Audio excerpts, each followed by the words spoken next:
Hey guys, tonight we begin with something small, slow, and faintly unnecessary. So go ahead and dim the lights. Maybe lower the volume just a little more than usual. Get comfortable. Pretend tomorrow doesn't exist. Because tonight we're talking about a clock. Not a cool clock, not a useful clock, not even a particularly accurate clock.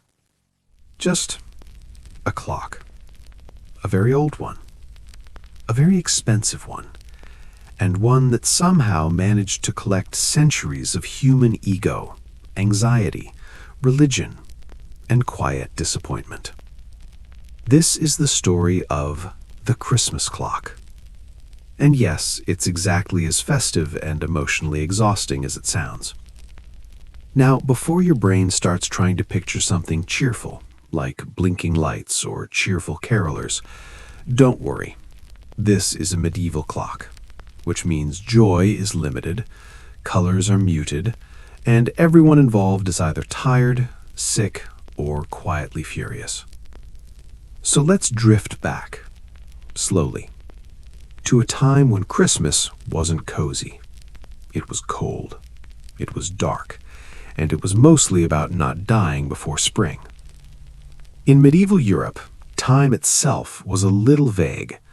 Clocks existed, technically, but they were terrible at their jobs. Most people didn't need to know the exact time anyway. They just needed to know when to wake up, when to pray, and when it was acceptable to stop working and start complaining. Church bells handled that.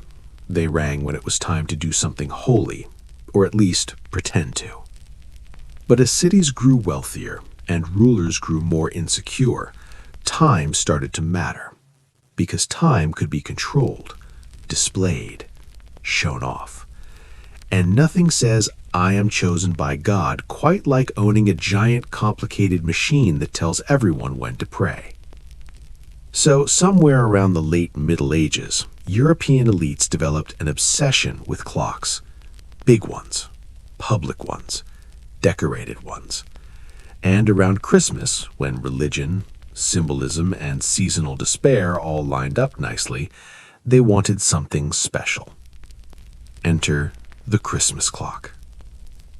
Now, the Christmas clock wasn't one single object with a neat little origin story. That would be too efficient. Instead, it was a type of clock, a seasonal display, usually installed in churches or royal halls, sometimes temporary, sometimes permanent. Its job was to track not just hours, but sacred time, Advent, Christmas Eve, Christmas Day, feast days, saint days, all the moments when you were expected to feel something holy, even if you were mostly just cold. These clocks were less about accuracy and more about vibes. They showed moons, stars, zodiac signs, tiny painted angels pointing at things. Some of them had rotating discs. Others had mechanical figures that shuffled out on Christmas morning, like extremely depressed puppets. Imagine waking up at dawn, freezing, hungry, and slightly ill just to watch a wooden angel wobble forward and announce the birth of Christ very slowly with a squeaking noise. Truly magical. One of the earliest well-documented Christmas-focused clocks appeared in Central Europe, where craftsmanship and religious anxiety went hand in hand. The Holy Roman Empire, for example, loved clocks, mostly because it loved symbolism, and also because it loved proving it was still relevant. Cities competed with one another. Who had the tallest church, the loudest bells, the most complicated clock face? If your city didn't have a clock that tracked sacred time, were you even trying? So clockmakers, who were part engineer, part artist, and part exhausted wizard, were commissioned to build increasingly elaborate machines. These men worked slowly, painfully slowly. They filed gears by hand, measured time using timekeeping devices that barely worked, and slept very little. And if the clock didn't work, Well, that was unfortunate. There's a persistent legend, probably exaggerated but very on brand, that some clockmakers were blinded or imprisoned if their clocks failed, because nothing says Christian charity like punishing someone for a gear slipping. Now, Christmas clocks were especially tricky. They had to align with the church calendar, which itself was already confusing. The medieval calendar was stuffed with feast days, fasting days, exceptions, revisions, and arguments.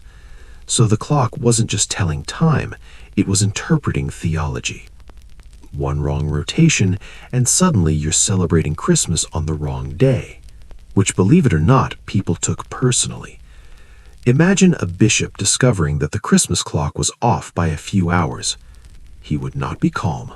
He would not be understanding. He absolutely would blame someone. Probably the clockmaker, or a junior monk, or God briefly before deciding that was unsafe. These clocks were usually unveiled with ceremony, candles, chanting, a lot of standing around pretending to understand how it worked. The elite loved explaining it to each other, pointing at the face, nodding thoughtfully. Yes, of course, that disc represents the movement of the heavens. No one actually knew what they were looking at, but admitting that would be socially catastrophic. And then there's the decoration. Christmas clocks were often covered in imagery, nativity scenes, wise men, stars, shepherds who all looked vaguely tired. The figures were stiff, the expressions neutral. Nobody smiled. Medieval art didn't really do joy, it did obligation. So you'd have Mary looking mildly concerned, Joseph looking resigned, and the baby Jesus staring into the middle distance like he already knew how this was going to end. Some clocks included moving figures. At certain hours, especially around Christmas, little doors would open. Out would come saints, angels, sometimes death, because medieval Europe loved a reminder. Yes, even at Christmas, because nothing completes a festive mood like a skeletal figure tapping a bell. Now let's float gently toward the people who paid for these clocks, because they're the real story. Kings, bishops, wealthy merchants desperate to look pious. They didn't commission clocks because they cared about public timekeeping. They commissioned clocks because clocks were power. A clock said, I control time. I decide when prayer happens. I decide when Christmas begins. And for rulers whose actual grip on power was often shaky, that symbolism mattered. One ruler in particular, whose name history remembers but whose emotional stability it does not, became obsessed with having a Christmas clock that outdid all others. He wanted it bigger, more complex, more holy. It had to track lunar cycles, solar cycles, liturgical cycles. It had to glow with candlelight. It had to impress visiting nobles, and it had to work, which, again, was optimistic. The clockmaker assigned to the project spent years on it. Years. His notes describe sleepless nights, cold workshops, endless adjustments. He reportedly muttered to himself constantly, which honestly checks out. When the clock was finally installed, it did work. Sort of. It chimed, it moved, it displayed Christmas properly. For about a year. Then it started drifting. Just a little, barely noticeable. But time drift, especially sacred time drift, is like a crack in a wall. Once you see it, you can't stop seeing it. By the second Christmas, the clock was slightly off. The ruler noticed. Of course he did. He stood there in his heavy robes, staring at the clock face, while advisors pretended not to breathe. And instead of accepting that medieval machinery was imperfect, he took it personally. Repairs were ordered, adjustments made. The clockmaker aged visibly. By the third Christmas, the clock was working again. Mostly. And the ruler declared it a triumph, a sign of divine favor. Guests nodded. Servants froze. The clock ticked on. But here's the thing about Christmas clocks. They didn't age well. Mechanisms wore down, calendars changed, religious reforms happened. Suddenly, your expensive, sacred timekeeping device was following an outdated system, and fixing it meant admitting it was wrong, which elites hate. So many Christmas clocks were quietly ignored, left to tick inaccurately. Still beautiful, still symbolic, just wrong. Some were dismantled, parts reused, others were locked in towers and forgotten. And just a few kept going, their gears turning through plagues, wars, reformations, quiet Christmas mornings where no one really looked at them anymore. Imagine being a clock built to glorify the birth of Christ and ending up as a tourist attraction. Time is cruel like that. As we drift forward, we'll meet more clocks, more rulers, more beautifully pointless machines built to soothe anxious elites during the darkest time of year. But for now, let's just sit with this one. A Christmas clock, ticking softly, slightly wrong, surrounded by people pretending it isn't. Because, honestly, that's history in a nutshell. And with that... All right, let's ease back in. No sudden movements. Just imagine that clock again. Still ticking, still faintly off, still being politely ignored by everyone who knows better than to mention it. By the late medieval period, Christmas clocks had quietly multiplied across Europe, not because they were practical, but because copying your neighbor's expensive religious gadget was the safest form of competition. If the next city over had a clock that tracked Advent properly, your city needed one too. Otherwise, what were you even doing with your cathedral budget? And so these clocks spread. Germany, northern Italy, parts of France, even England, where everyone already hated winter enough without adding mechanical reminders of it. Each region added its own flavor. German clocks leaned toward technical complexity. Italian ones were prettier, more artistic, more likely to include painted saints who looked emotionally fragile. The English, well, they kept it restrained, which in medieval England meant grim. But the real problem wasn't design. The real problem was that Christmas itself kept moving, not emotionally, calendarically. You see, the church calendar wasn't fixed in stone.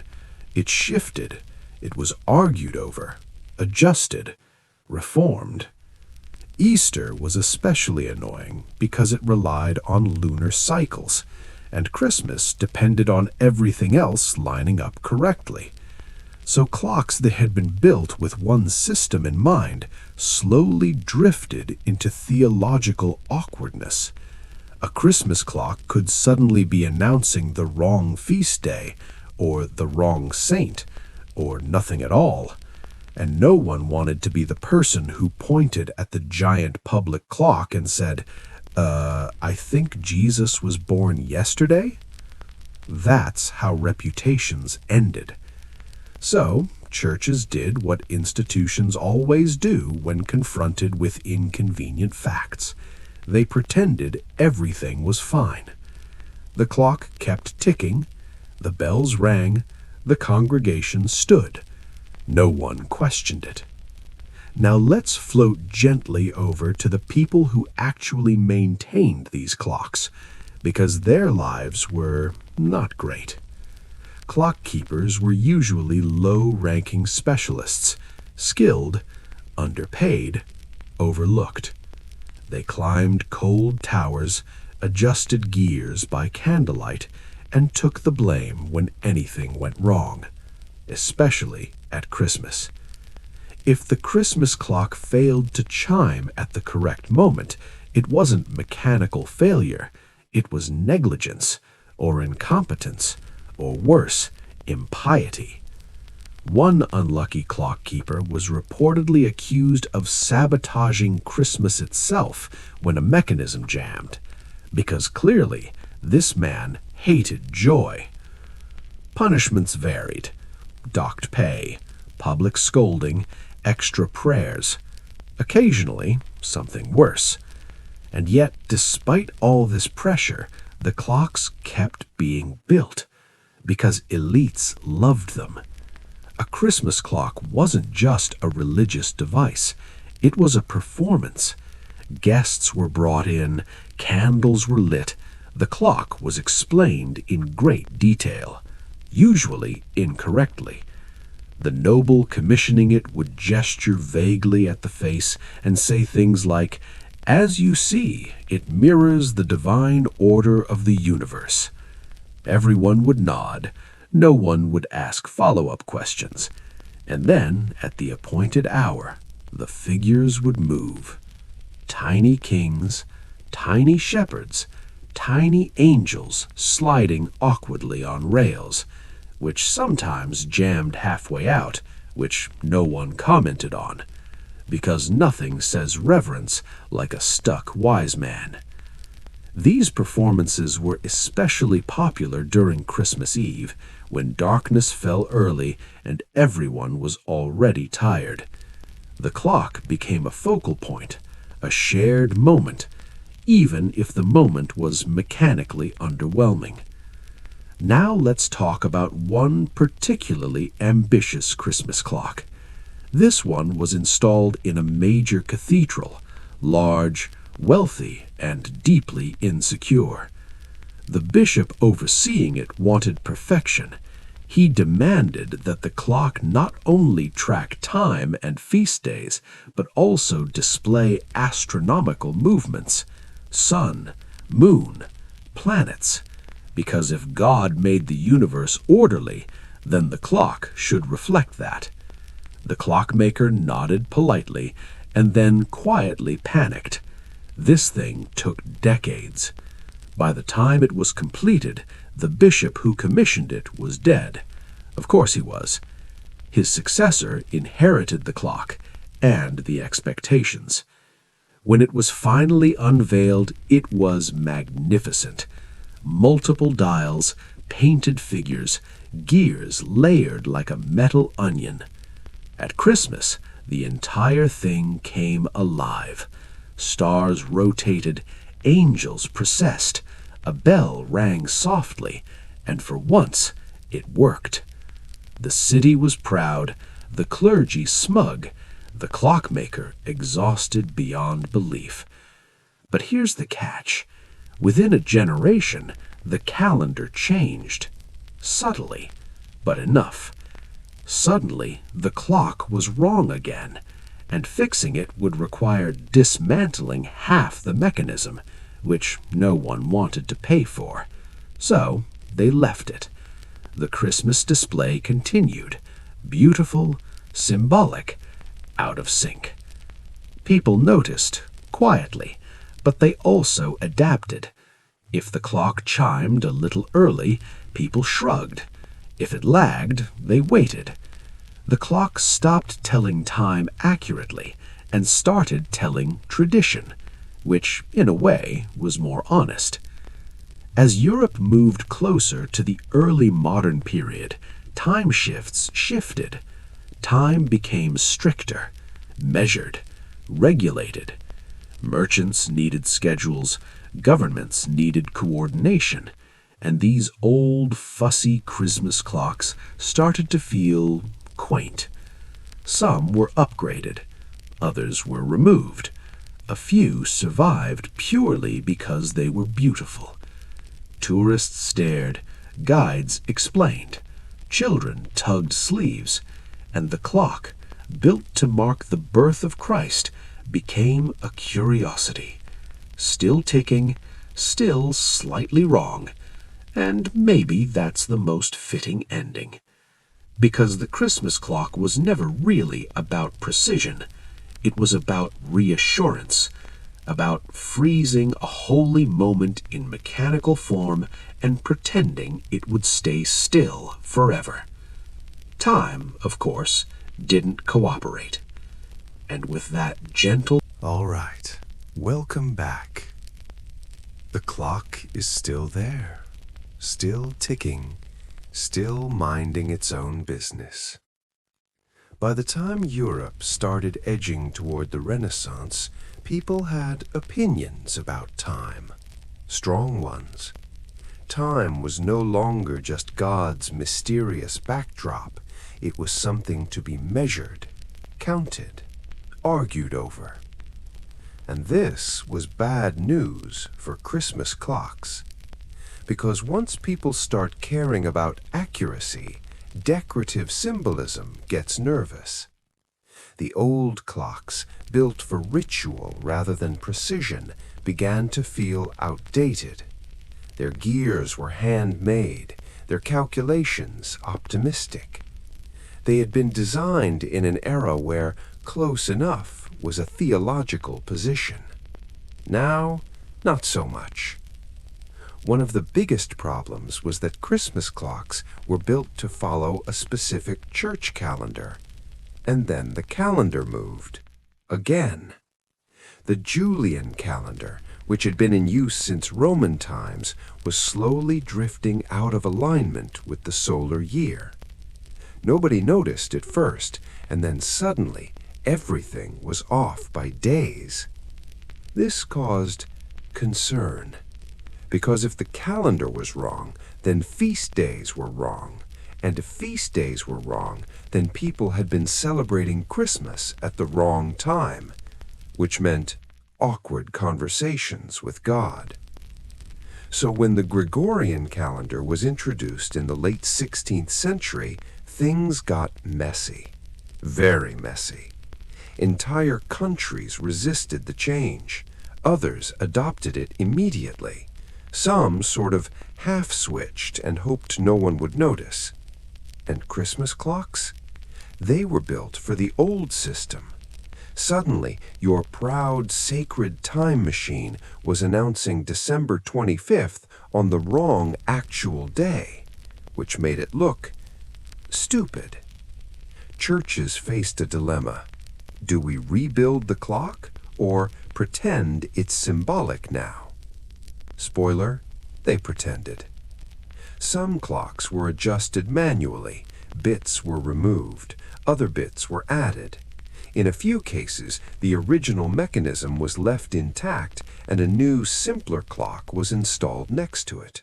One for accuracy, one for vibes. This was the moment when Christmas clocks quietly transitioned from tools to artifacts. They still ran, they still moved, but no one trusted them. Now, let's drift over to the people who loved them anyway. Collectors, antiquarians, early historians. These were the types who stared at old machinery with misty eyes and said things like, "They don't build them like this anymore," which was true, mostly because building them like that was a nightmare. Some wealthy individuals began purchasing old clock parts, entire mechanisms. They restored them, displayed them, not because they needed to know the time, but because the clock represented continuity, a connection to a slower, colder world. One aristocrat even installed an old Christmas clock in his private estate. It didn't work properly, of course it didn't, but at Christmas he would wind it up anyway. Guests would gather, the figures would wobble, the bell would ring eventually, and everyone would feel something: nostalgia, reverence, or mild second-hand embarrassment. Now, let's talk about the emotional weight of these clocks, because Christmas, historically, was a complicated holiday. It wasn't all warmth and generosity. For many people, it was a reminder of hunger, of winter, of loss. The Christmas clock marked a moment of hope, light returning, salvation promised. even if that hope was mechanical, slow, and slightly unreliable. And as centuries passed, these clocks watched everything: reformations, wars, secularization. They ticked while churches emptied, while beliefs shifted, while Christmas itself became more domestic, more commercial, more cozy. The clock didn't care. It just kept going. Some Christmas clocks were damaged or destroyed during conflicts. Others were dismantled for scrap, but a surprising number survived. Because even when people stopped believing the same things, they still like old, complicated objects. In modern times, these clocks sit in museums or restored cathedrals. They're cleaned, repaired, admired. Visitors read plaques, take photos. They stand quietly, watching time pass. No longer central, no longer authoritative, just present. And maybe that's fitting. The Christmas clock began as an attempt to fix a sacred moment in place, to control it, to display it. But time kept moving. Calendars changed, beliefs shifted, and Christmas adapted by becoming irrelevant. Still beautiful, still ticking, just no longer in charge. And with that calm, slightly melancholic thought, All right, let's settle back in. Let the tension of the day fade, the shoulders loosen, the eyelids grow heavy. Nothing urgent awaits us here, only the soft, persistent tick of a mechanism that has outlived most of the people who ever cared about it. By the 18th century, Christmas clocks had largely fallen out of fashion. They were no longer essential. No one relied on them to mark the start of Christmas. No one needed their precise alignment with the liturgical calendar. Timekeeping had moved on. Hourglasses, pocket watches, and early mechanical clocks that tracked the hours accurately had begun to dominate both the secular and ecclesiastical landscape. And yet, the great, ornate seasonal clocks, with their wooden figures, gilded stars, and painted angels, persisted. Some were quietly retired. Parts were removed, recycled, or sold. Some were dismantled entirely, but a few, just a few, refused to disappear.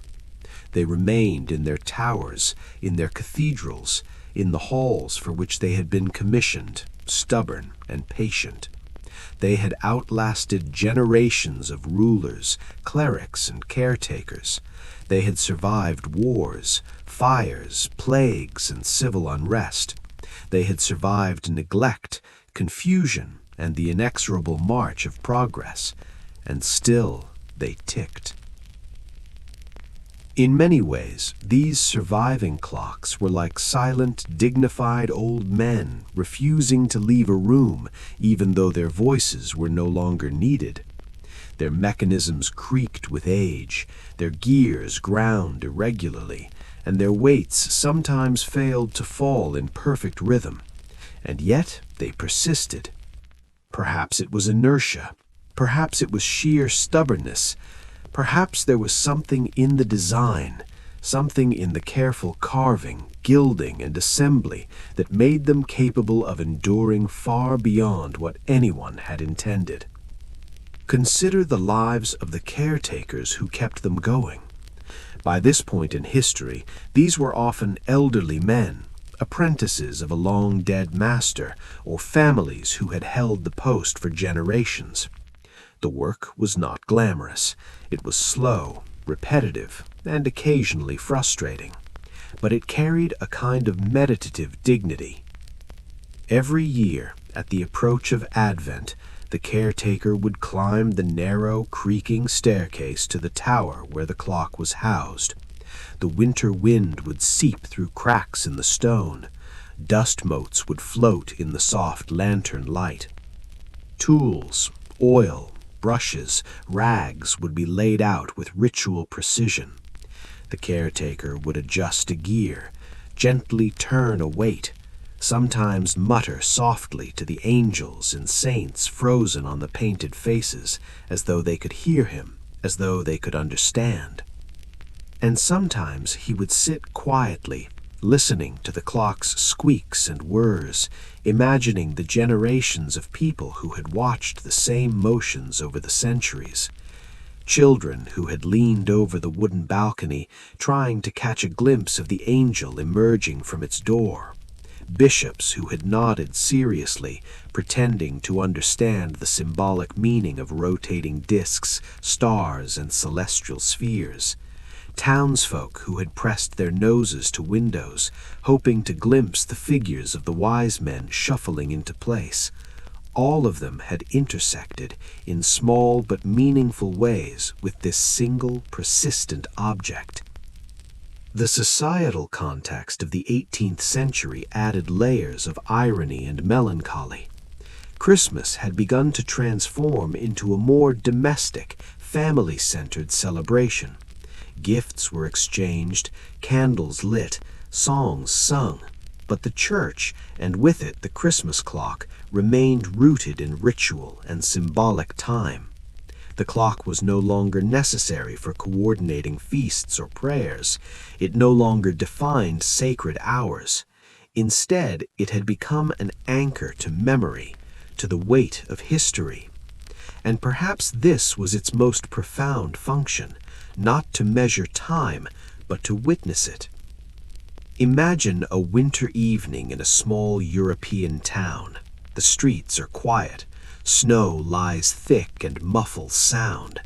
The townspeople have retreated to their homes, tending fires, preparing food, sharing stories. Inside the cathedral, the Christmas clock ticks. It is slightly off. The angel emerges from its door a few moments early. The skeletal bell ringer taps its bell in imperfect rhythm. The caretaker, alone, watches. The clock does not need to be precise. It simply needs to continue. Its imperfection is part of its identity, part of its charm. By the 19th century, some clocks had become curiosities. Antiquarians and early historians visited, examining the intricate mechanisms, documenting the painted angels, noting the gilded stars and celestial disks. The clocks were studied not for their utility, but for their craftsmanship, their age, and the continuity they represented.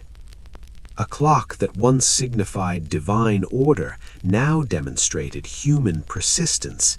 These clocks also inspired reflection on mortality and continuity. A visitor in the early 1800s might climb the tower, brush aside decades of dust, and see the same wooden figures that a child had seen centuries earlier.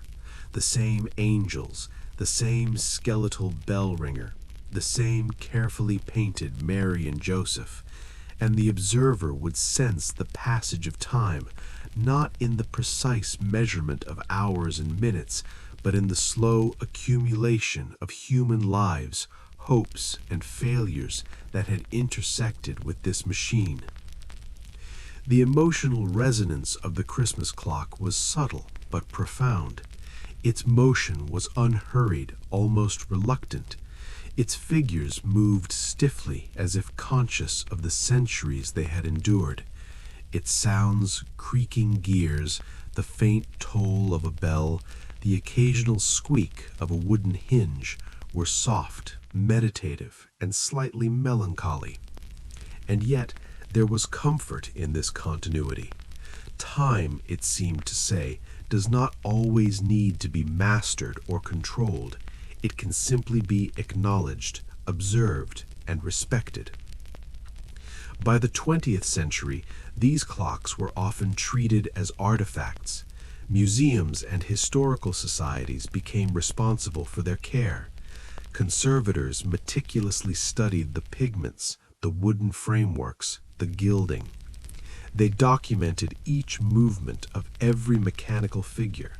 Repairs were made with reverence, often guided by fragmented historical records.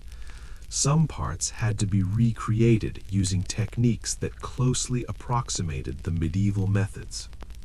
The goal was not perfection, but authenticity, an effort to preserve the clock as a witness to centuries of human experience. Interestingly, the very imperfections that once frustrated clergy and rulers became points of fascination.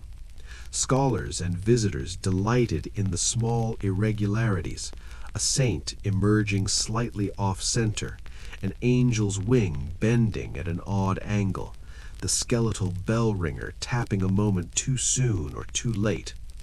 These flaws humanized the mechanism. They reminded observers that even objects designed to be sacred, to command time itself, were ultimately subject to decay, error, and circumstance. Seasonal detail remained essential. The Christmas clock was never fully divorced from the rhythms of the year. Winter light streamed through the cathedral windows, casting long, muted shadows across the painted figures. Snow might gather in the courtyard below, muffling footsteps and adding quiet. Candles flickered, highlighting gilded edges and delicate tempera brushwork. Visitors often remarked on the serene, almost hypnotic atmosphere, which seemed to slow time itself. The clock, imperfect yet steadfast, became a focal point for this reflective calm. As the 20th century progressed, technology offered ever more accurate ways to measure time. Atomic clocks, mechanical precision devices, and electronic timers rendered medieval mechanisms entirely obsolete. Yet the Christmas clock survived. It was preserved not as a practical tool, but as a symbol of continuity. Its persistence became a lesson that endurance, dedication, and ritual matter even when their original purpose has faded. Its imperfect, slightly off-kilter movement demonstrated a deeper truth than precision could, that history, memory, and human effort have value beyond immediate utility. Imagine now a quiet Christmas morning in the early 2000s. The cathedral is nearly empty. A caretaker winds the clock, checking gears with the care of someone handling a fragile heirloom. Tourists arrive later, whispering as they admire the painted angels and stars. Schoolchildren may giggle softly at the mechanical figures, marveling at the tiny skeletal bell ringer. The caretaker watches, smiling faintly. No one relies on the clock for scheduling, for marking sacred hours, and yet it continues to mark something. The accumulation of centuries, the connection between past and present, the quiet insistence that some traditions endure. Even now, the clock embodies subtle humor. Its figures shuffle in slow, awkward procession. Its angel's wings tilt oddly.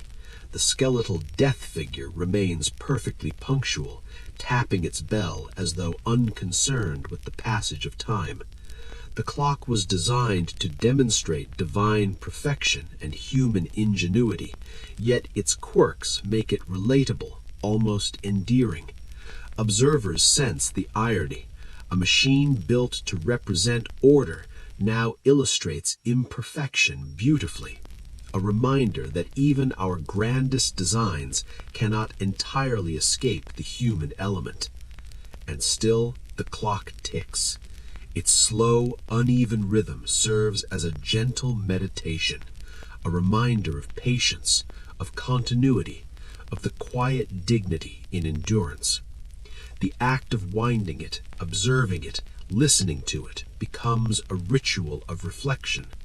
The observer is drawn into the centuries-long dialogue between maker, caretaker, viewer, and mechanism.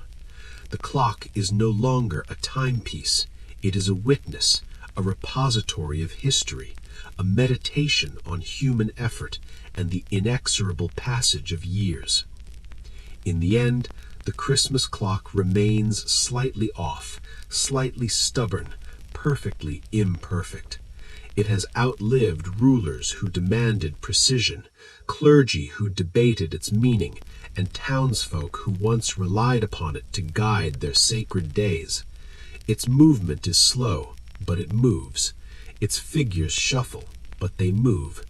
Its bell tolls softly, slightly early or late, but consistently. And in this gentle, quiet persistence, it fulfills its truest purpose, to remind us across centuries that time is not only measured by accuracy or utility, but by the endurance of effort, the preservation of memory, and the unhurried acknowledgement of continuity. And as we step back, as the candlelight flickers and the dust settles, we leave the Christmas clock where it has always been, patient, All right. One last slow breath. Settle in. Dim the room. Let your shoulders drop. The clock is still there, still ticking.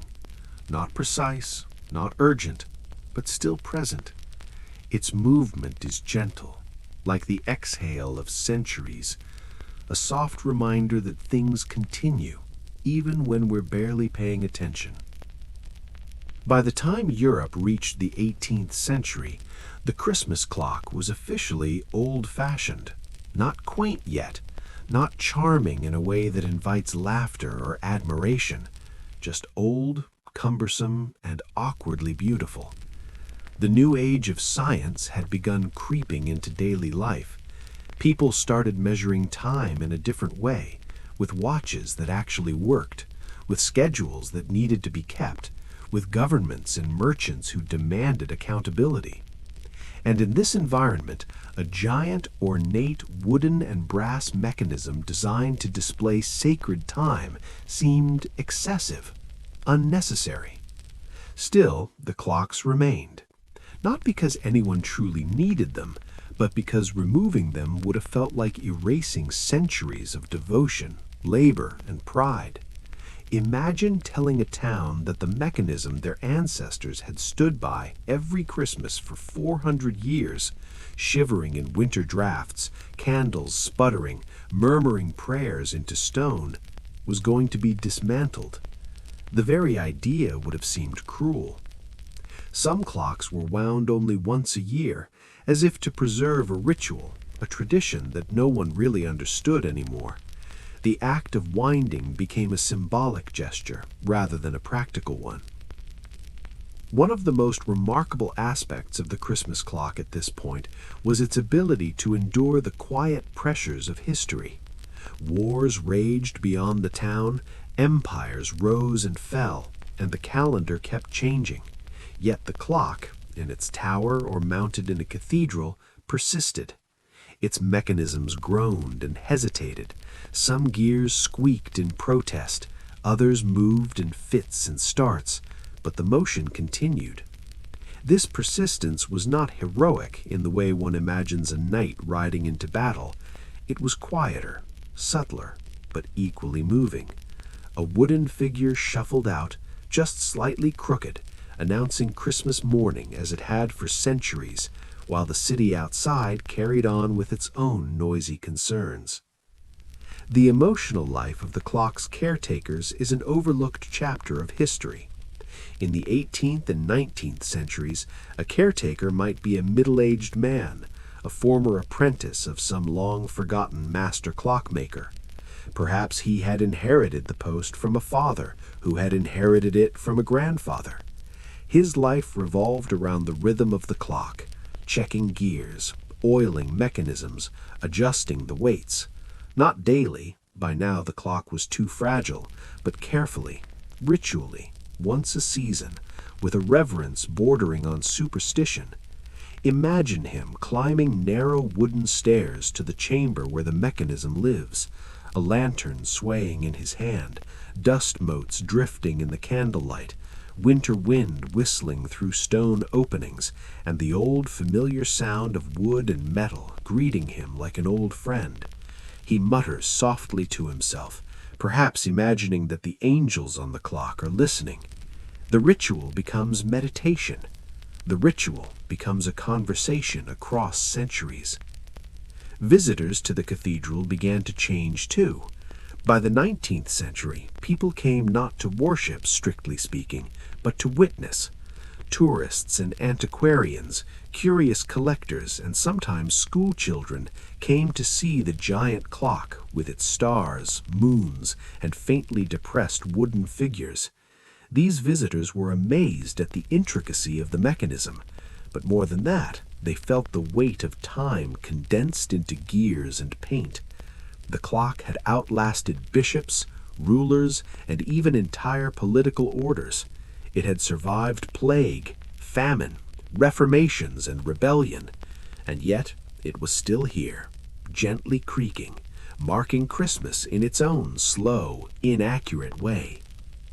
The appearance of the clock evolved in the eyes of the observers. The angels, once feared or revered as divine annunciators, were now quaint, slightly melancholic figures frozen mid-motion. Mary's worried gaze and Joseph's weary posture no longer provoked anxiety, but invited quiet contemplation. The infant Christ, forever staring into the distance, became a symbol not only of religious hope, but of continuity, of the endurance of human effort and tradition. Even the skeletal death figure tapping its tiny bell became oddly comforting in its consistency. It reminded people that some things, at least, were reliable: mortality, inevitability, and, unexpectedly, the ticking of this very old, very stubborn clock. By the turn of the 20th century, Christmas itself had begun transforming. No longer a purely religious festival, it carried domestic warmth, festive music, presents, and social gatherings. The Christmas clock, still slowly rotating in its tower, seemed at once out of place and perfectly aligned with this new meaning of the season. It no longer dictated ritual time, but it marked the spirit of anticipation.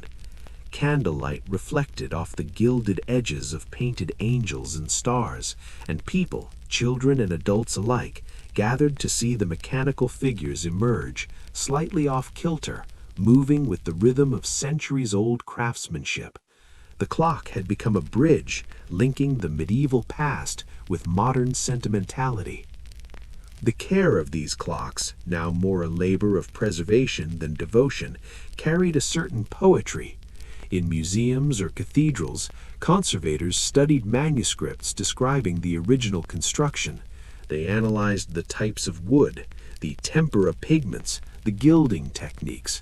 The very act of restoring a medieval Christmas clock demanded patience and reverence, a recognition that the object was more than a device. It was memory made manifest, tangible proof of human desire to control, to ritualize, and to commemorate. Each repaired gear, each newly gilded star was an attempt to honor those who had labored centuries earlier, whose names might be lost, but whose intentions were preserved in pine, brass, and paint. There is something meditative about the clock's imperfect accuracy. In an age of atomic clocks and digital precision, the medieval Christmas clock seems almost absurd. Its hands do not align perfectly with minutes. The stars rotate slowly, not always correctly. The saints emerge at irregular intervals. And yet, this imperfection is part of its charm. It teaches a lesson that modernity often forgets, that life does not require perfection to be meaningful. The clock does not announce the precise hour of Christmas. It simply insists that Christmas continues. It reminds us that continuity, even if flawed, is comforting. Consider the quiet winter mornings when the cathedral is empty, the sun rising pale through frosted windows.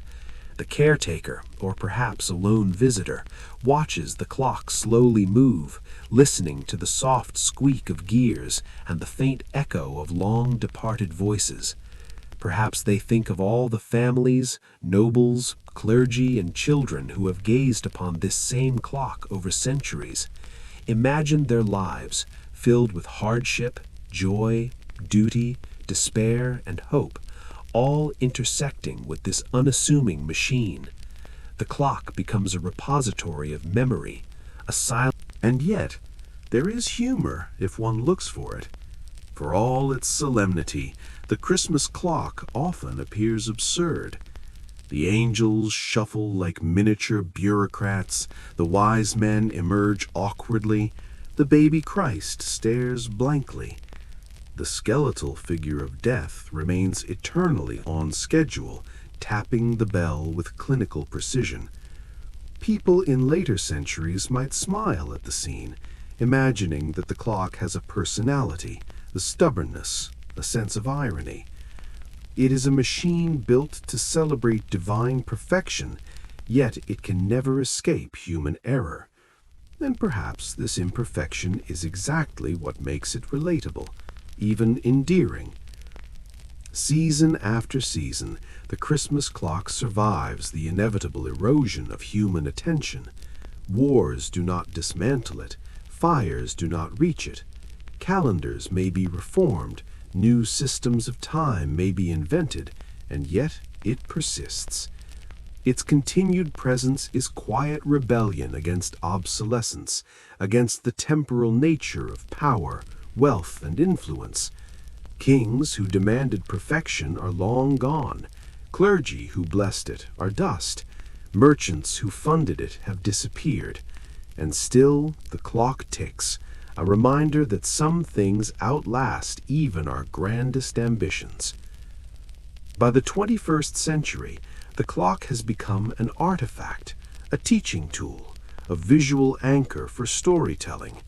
Visitors photograph it, historians write about it, and children marvel at the tiny figures moving awkwardly across painted tracks.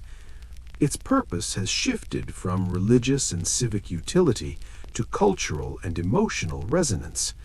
The mechanical imperfection is now its charm. The slightly off-kilter timing becomes a feature, a gentle reminder that history itself is messy, layered, and unpredictable. And yet, it is still Christmas.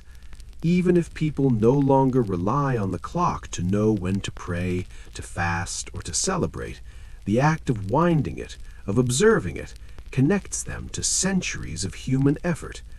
There is comfort in this continuity, a feeling that time, though elusive and uncontrollable, can be honored, that the smallest acts, turning a key, oiling a gear, gazing upon painted angels, are enough to maintain a thread of tradition that stretches backward into darkness and forward into an uncertain future. The final lesson of the Christmas clock is quiet and meditative.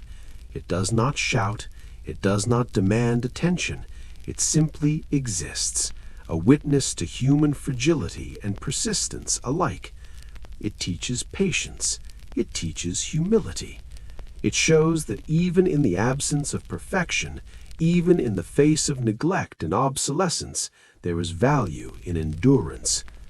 The clock ticks softly, inviting reflection, inviting pause.